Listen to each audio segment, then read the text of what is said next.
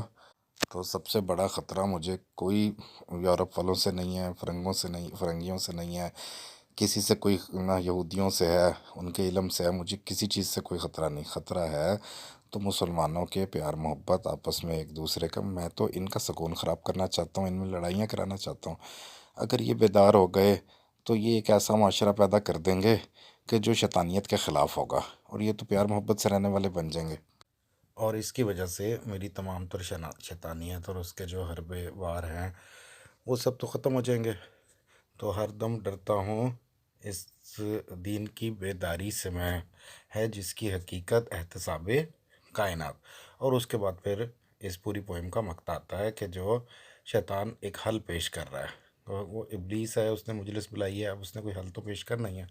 تو وہ کہتا ہے کہ مست رکھو ذکر و فکر کی صبح گاہی میں سے،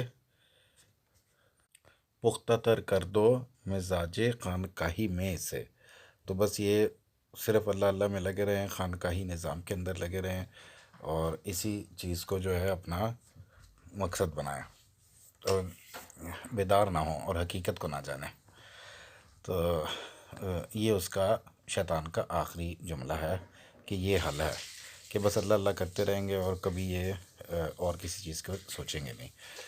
تو دوستوں، اس آخری مقطعے کے اس شعر کو بہت زیادہ تنقید ہوئی کہ بھئی یہ کیا، بھئی اللہ اللہ سے دور کر رہے ہو ہمیں، اور خانقاہوں سے دور کر رہے ہو، اور یہ کیسی بات کہہ دی علامہ اقبال نے۔ بہت تنقید ہوئی ہے اس کے اوپر۔ تو میں سمجھتا ہوں کہ ہمارے سمجھنے کی غلطی ہوئی۔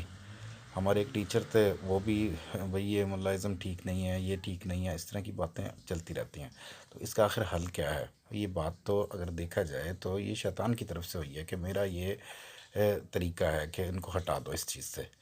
تو میں سمجھتا ہوں کہ ہم نہیں سمجھ پائے ہیں صحیح طریقے سے، چاہے میرے استاد کو میں غلط نہیں کہہ رہا ہوں، لیکن ہمارے پاس جتنا علم آئے گا اس کو ہی ہم فالو کریں گے۔